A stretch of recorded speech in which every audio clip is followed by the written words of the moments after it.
Boy, we got some great comments, and I'm just watching my channel grow overnight, and I'm really loving it, guys.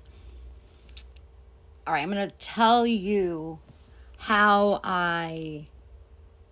Let me get into the story about when I decided that I had enough and I needed to stop doing heroin.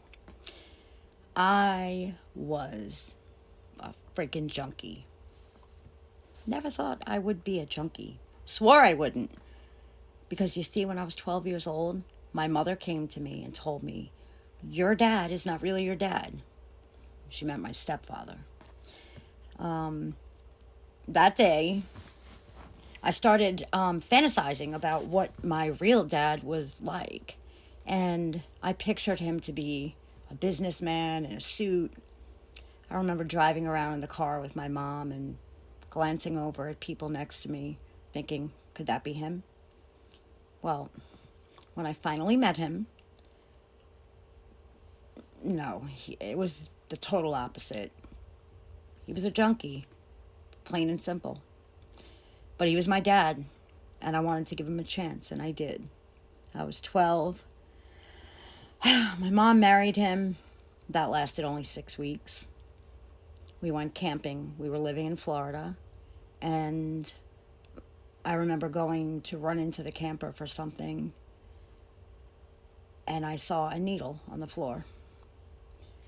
I mean, I didn't really know too much about drugs then, but I did know that a needle was not supposed to be there and it had to be from my dad. So I begged my mother to get him out. Out, out, out. I wanted no part. I swore I'd never end up like him. Truth is, I ended up like him, maybe even worse. Only difference is I made it out alive. My dad died with a needle in his arm.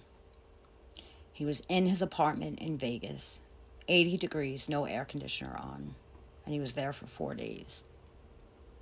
So I don't have to say anything else about that. You guys use your imagination. The last time I spoke to him on the phone, he was calling collect. For you youngins that don't know what collect is, go Google it, please. Anyway, I told him, don't ever call me like that again. Don't ever call and ask me for money. I had a newborn at the time and a 2-year-old. I said, please don't call me unless you're sober. And I hung up the phone. That was the last time I talked to my dad. Boy, do I regret it. Because I was a judgmental little bitch. Here comes Priscilla. Come on, baby. The photo bombing kitty. Come on, silly. Up. See? Priscilla. Yeah, so I regret saying that to him because who am I to judge? I ended up worse than him. Live and learn, right? Yeah, so I wasn't into heroin at that point. That started later. You guys know, if you're watching the videos, you know it started after the parental alienation. I wasn't doing drugs at the time, but when my kids didn't want to see me, that was it. I went out of control. I said, fuck it. I might as well. Am I allowed to say that on YouTube? I'm not sure. I guess I'll find out, right? Pardon my French. Anyway, sometimes I have no filter. Today's one of those days.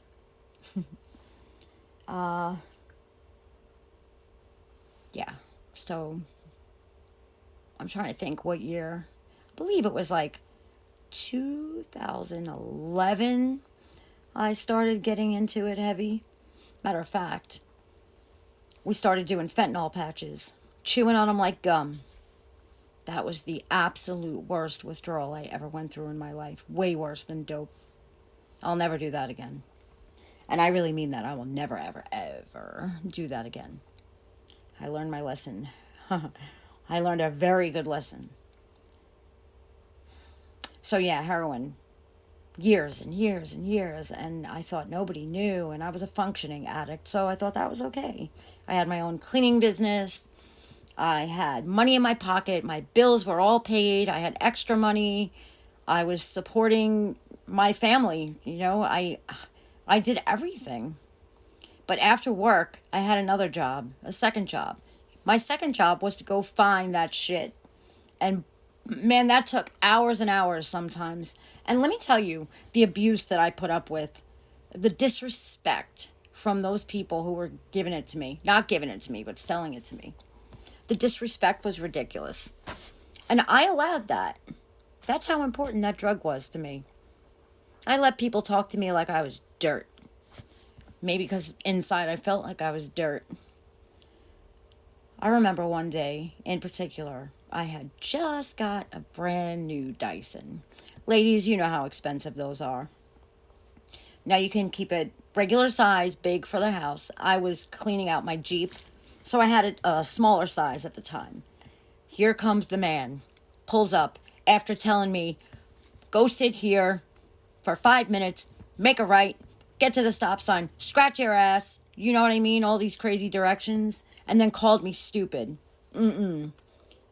Actually called me a dumb bitch.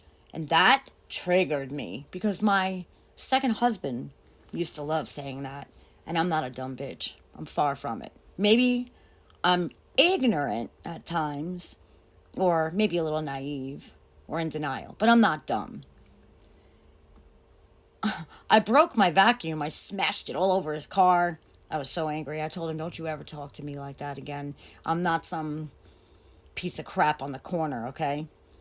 Listen, I don't mean any disrespect with that statement that I just said, because I've done shit that I never in a million years would have ever thought that I would do or I would be capable of doing. I've lowered my standards a lot for drugs. So I didn't mean disrespect by that. But I had to set this man straight because, listen, buddy, I used to sell this stuff too. And I got raided in 2016. It just so happens that I'm on the other end now and you're serving me. But don't talk to me like I'm a piece of crap. So yeah, that went on for years. I let people talk to me like that. And one day I woke up after several dozen attempts of stopping. I just couldn't deal with the sick feeling. I woke up and I said, I'm not doing this anymore. I had to go rent a hotel room because I did not have my own place at the time. I had gone through carbon monoxide poisoning and I had to leave my apartment. So I rented a hotel room thinking just 2 days was enough. I took Suboxone a little too early. For those of you who know, when you take it early, what happens? God, I was begging God to kill me. It's called precipitated withdrawal. It is absolute hell. It's worse than regular withdrawal. It's, I want to die right now. Kill me, put me out of my misery kind of withdrawal. So I was pissed off and I had to go get more stuff because I took it too soon. I had to get well, so I had to go get more stuff and wait a whole nother day. But I did it, and that was May 15th of, I'm coming up on 5 years, so I don't know. I'm not good with math. I don't even know, to tell you the truth, but I am coming up on 5 years, May 15th. The irony in that is that my dad's birthday is April 15th, but he's no longer here. I actually tried on April 15th and I did not succeed. I wanted to make my dad's birthday my clean date. So yeah, that's just the day I decided to really, really get clean. And that's what happens. You can't force anybody. They have to want it. And I really wanted it. And I did it. I made it out alive. You can too, if you are a user. And hang in there. Listen, fall 8 times, get up 9. That's my motto. Okay? Thanks, guys.